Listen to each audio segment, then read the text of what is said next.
Hey everyone, guess is back. It's the commish back here with another preview, and glad you could join us here today. I'm happy to bring it to you. So we're in week 5, everyone, and you can see October 6th to 10th of our lives will take over week 5. I'm excited to get it started. So first off, week 5, the weak links in the Solomonic, and it's clear the Seans and Lucas are that.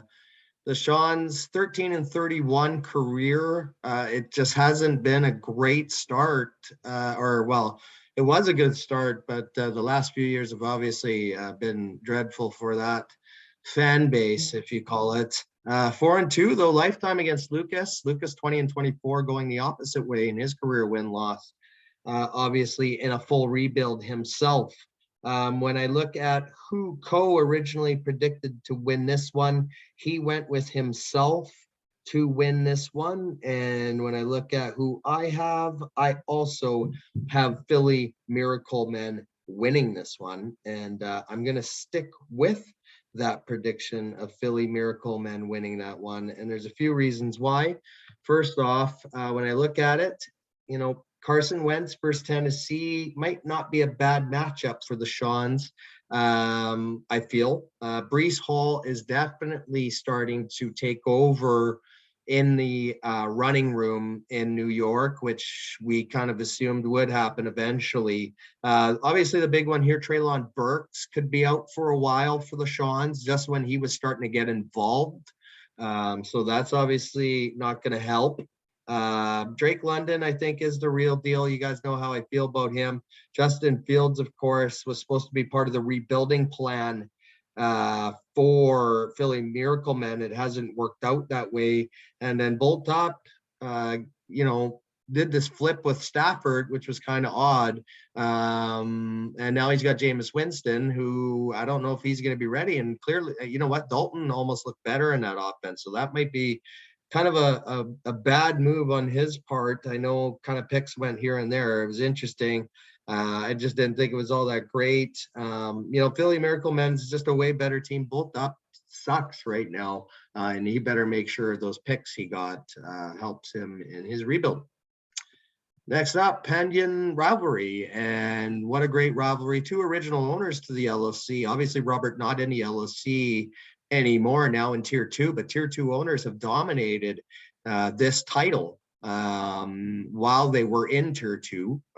So there is that. Actually, the entire trophy has been filled when the owners were until Tier 2. So can Robert continue that trend now that he's in Tier 2? He's 2-2. And Chris is 0-4. Not like Chris to see him in the bottom of the standings. I guess in the LOC in recent years, he hasn't done so well, but obviously going for a rebuild here. And, obviously you have to make that decision. You go all in when it's dynasty. Robert and Chris heading into their 10th meeting together here. And Robert is 5-4 lifetime against Chris.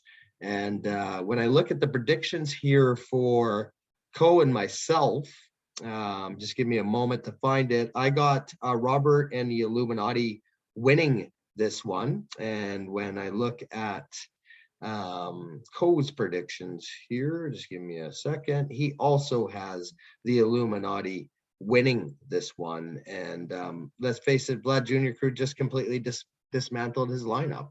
We know what he's doing. Daniel Jones and Davis Mills are probably the worst quarterback tandem you can have in the LOD. Not just to put it blunt for Vlad Jr. Crew, he knows that. And I think obviously he's going to be trying to get one of these young quarterbacks in the draft this year with, making a rebuilding effort.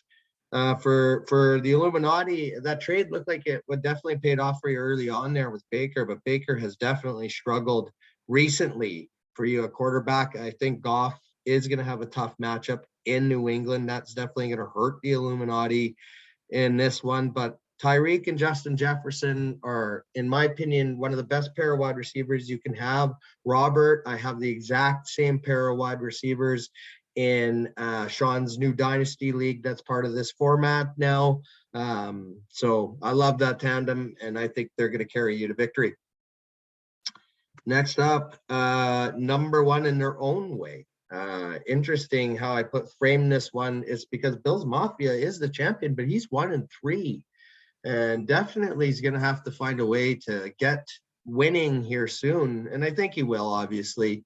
Curly Lamborghini, 0-4. I put on the chat, he has put a new definition on Horror Awful. His points for is considerably lower than anyone else in the league when you look at it.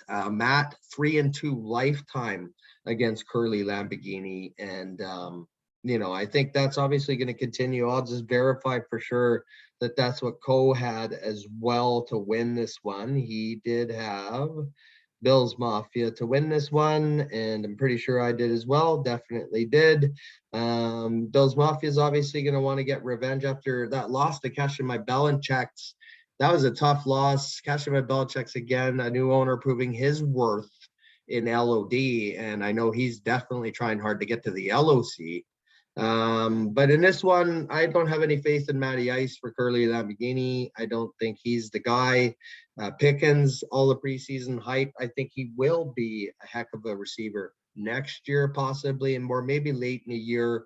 But when I look on the other side, Cooper Rush is an undefeated quarterback for Dallas and for Bill's Mafia, and also Melvin Gordon's uptick in snap count should definitely help Bill's Mafia carry him to victory here in what clearly is a mismatch. And Matt just has a way better lineup, and we all know that. Next up, Yamato Clash here, and both teams 2-2. You can see the lifetime records. Milan has struggled, like I said in chat, with injuries his entire LOD career. And most of that has come from, I believe, the hands of Dak. If I'm not mistaken, he can tell me different if he watches the videos.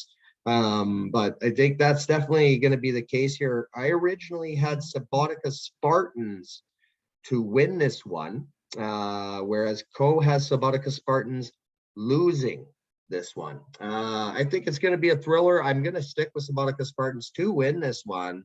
And the reason why, I think Darnell Mooney is definitely going to start getting more involved somehow for Chicago. Kirk Cousins, again, you know how I feel about him. I think he is going to do way better now with the new coaching staff. When I look at the other side, of course, Knights of Redemption does not have the second quarterback option. I also look at guys in the flex spot. Albert O, I heard, has lost his receiving role to Eric Sobert again in Denver. So obviously that's going to hurt him more. The trade for Stafford didn't pay off this past week. I think he pretty much was the difference with the negative points for you to get the loss there this past week, which was just, very interesting to see. James Cook hasn't developed yet. Kenneth Walker hasn't developed yet. Subotica Spartans is who I'm sticking with in this one. You can see the lifetime record is 4-2 Dushan. I got him improving to 5-2. Next up, it's the best versus the basement in the Yamato. And you can see here, big win for BNL last week, taking down Philly Miraclemen to try to close in on Philly Miraclemen career-wise. He's 11-33. You can see Adrian searching for his 30th career win, undefeated this year at 4-0. Looking at his matchups, the last couple look like they've been fairly close. I know this last one definitely was close. The lifetime record here, because these guys are in the same division, Adrian 5-1, and I probably have Adrian originally winning this one as well.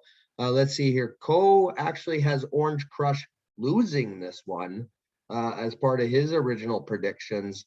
Myself, I also have Orange Crush losing this one. So surprise to me right now looking at it. And let's have a look at why we would think that. I think Cole and I probably thought that guys like Cam Akers would be more effective.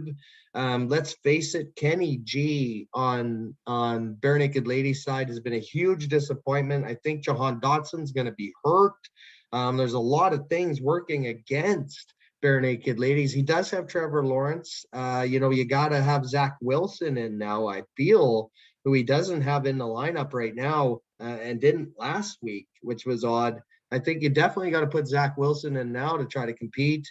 You got Orange Crush on the other side. He's got Patrick Mahomes. He's always going to be dangerous. But he also lost Tua in this one.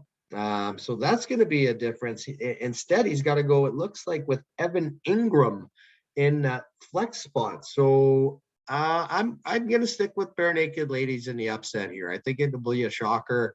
Maybe not, but that's who I originally stuck with, and that's who Cole went with too. So I'm going to stand by Cole and go with Orange Crush, Bare Naked Ladies. Next up, week 5, Ming Battle, and who would have thought this is going to be for first in the division? 4-0 Deuce Bombers, new owner.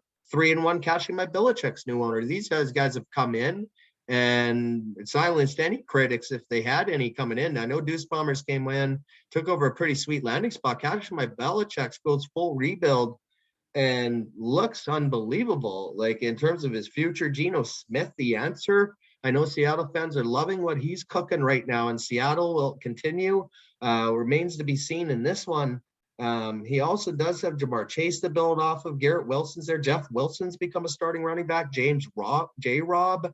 All these guys are starters. The big disappointment, I think, for him has been Cole Kmet.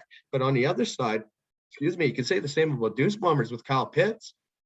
He's been a pretty big disappointment. On the other side, I know J.K. Dobbins has been coming back getting healthy. Jalen Hurts obviously has been huge for Deuce Bombers. Looking at who we originally picked here, I had Deuce Bombers winning this one. Looking at Cole, he also had Deuce Bombers winning this one. I'm going to stick with that prediction of Deuce Bombers going 5-0 here. Again, he took over a pretty sweet landing spot, put his twist on it, and I got him going 5-0.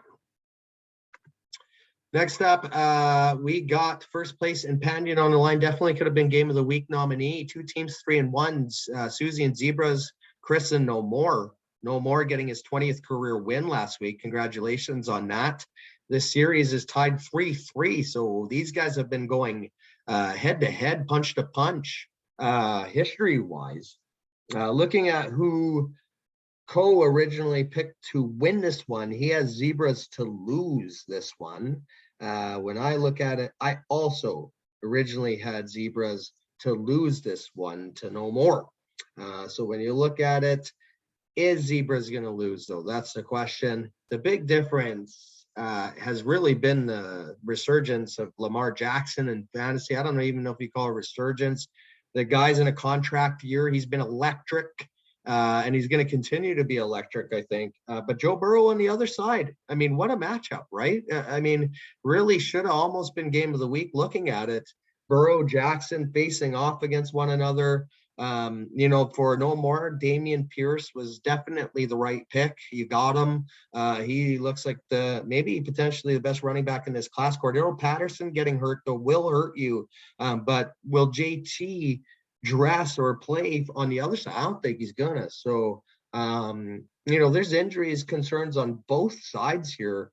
Even for No More now, Shaquille Leonard sounds like he's gonna be out. There's a lot at play in this one, honestly. I originally went with No More. Zebras has defied the odds this whole time, and I feel, you know what, I'm just going to stick with No More winning this one, and it's going to be an awesome matchup, and I know a lot of people are going to be watching that one, I know myself included. So we go to the Game of the Week, and I don't know if I'm biased on this one, but I just look at the standings, and Stuart and I are fairly close. We both, Stuart's 4 points away from 1,100, and for myself, I have almost 1,200. I'm 8 points away. We've both done well. We're 3-1 each. I got, my 30th career win there last week. And Stuart, with his records definitely above 500, 4-2 lifetime for myself. In this 3 years we've been in the same division together. I know Stuart wants that division this year, and obviously I do well as well. I originally had myself losing this one, and when I look at Co's predictions, he also has me losing. and I'm going to stick with it. And here's why. The reality is when I look at the running rooms, they're pretty close, right? I got Chubb and Hunt, Eckler. He's got Delvin Cook, James Conner, Ramondre Stevenson. You can almost call that a wash, I think. Brady, I think, will do well against Atlanta, but remember, he's my only quarterback, right? Deshaun Watson is still out for 7 more weeks, and until he comes back, I have to tread water with just one quarterback. Where he does have obviously Kyler on the other side and David Carr, or Derek Carr, I should say. And maybe this is the chance for Derek Carr after winning last week to finally show that he's a good quarterback or a decent quarterback. For me, obviously, I have the Cup Samuel connection. He does have CeeDee Lamb and Stephon Diggs connection on the other side. Pretty close there, too. I mean, this matchup couldn't be any or evenly matched. He does have Curtis Samuel, who I think has done, better than what most. Where I have Allen Robinson, who's been a huge disappointment, Renfro, who's been a huge disappointment so far, and then of course I got to put in Tony Pollard in my quarterback flex spot because of course I don't have Deshaun Watson available. I also think, I made that trade with Catching My Belichick's and I gave up Malcolm Rodriguez to get DeAndre Hopkins. He's going to be in my lineup soon, but I definitely miss Malcolm Rodriguez lately with what he's done. It's going to be a great game, but I am going to give the edge to likely losers. He will take the divisional lead after this week. Based on he does have those 2 quarterbacks, and I think those quarterbacks are going to put up points for him. All right, everybody. Well, thank you so much for joining us again this week, and I look forward again to link up with you all next week.